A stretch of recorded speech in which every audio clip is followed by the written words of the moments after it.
Air raid sirens in Israel's south, a failed rocket launch from Gaza, and security forces on high alert after a deadly raid against West Bank terrorists yesterday. Sirens went off in Nir Am, a kibbutz near the northern part of Gaza, that's near the city of Sderot. The Israeli Defense Forces said that rockets fired from Gaza landed inside Gaza. Crude projectiles used by Gaza terror groups often malfunction and fail to make it into Israeli territory. Yesterday, police in Jerusalem and surrounding areas were put on increased alert amidst fears that Palestinians would attempt to exact revenge for a raid in Jenin, a raid that left 6 dead in a gun battle between IDF forces and Palestinian gunmen.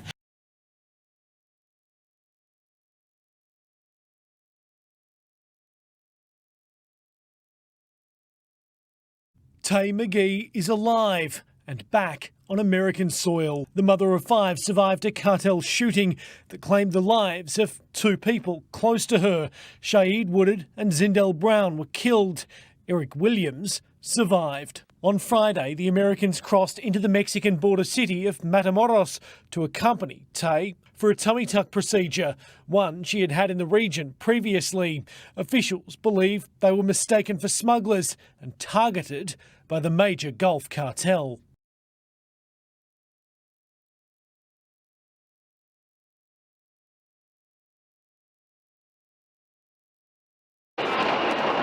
Chaos on the streets of Tbilisi.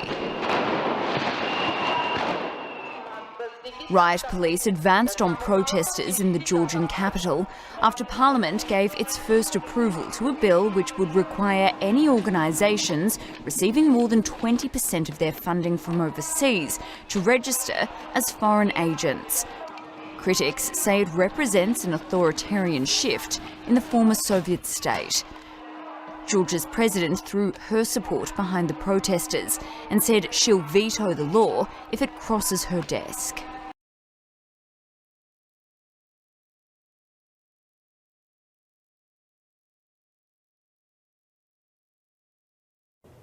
The tone from Beijing was unusually terse and direct. If the United States does not hit the brakes but continues to speed down the wrong path, said China's foreign minister, then there will surely be conflict and confrontation. His comments came after a forceful speech by Chinese President Xi Jinping. Xi warned that Western countries, led by the U.S., have brought severe challenges to China's development, blaming a strategy of containment and suppression. A reference to newly established American military bases in the Philippines and U.S. support for Taiwan, which China calls a red line and disrespectful of its sovereignty.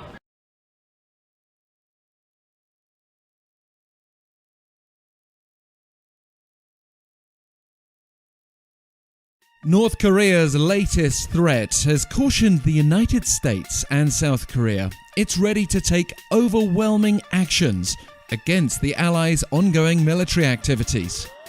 North Korean leader Kim Jong-un's sister, Kim Yo-jong, issued the threat via state media Tuesday.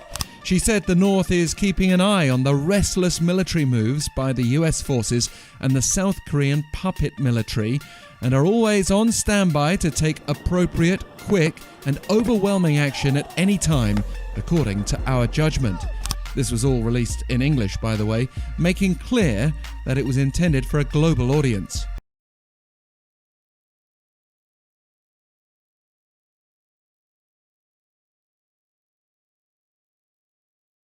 New intelligence reviewed by European and US officials suggests that a pro-Ukrainian saboteur group carried out the attack on the Nordstream pipelines last year.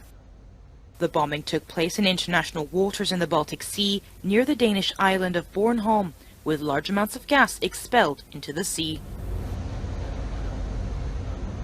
German newspaper Die Zeit says investigators believe the attack was carried out by a team of 6 people using a yacht that had been hired by a company registered in Poland and owned by 2 Ukrainian citizens. Although US officials have denied finding any evidence connecting the Ukrainian government to the attack, Mikhailo Podolyak, a senior advisor to the Ukrainian President Volodymyr Zelensky, has dismissed the news as a conspiracy theory.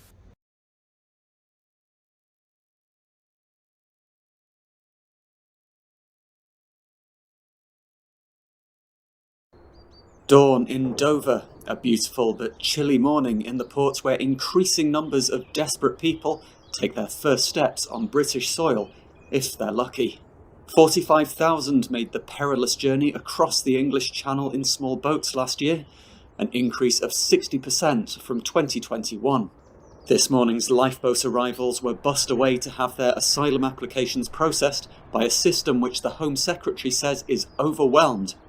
Stopping the small boats was one of the Prime Minister's 5 priorities for 2023. His new illegal migration bill, the latest government effort to take back control of our borders.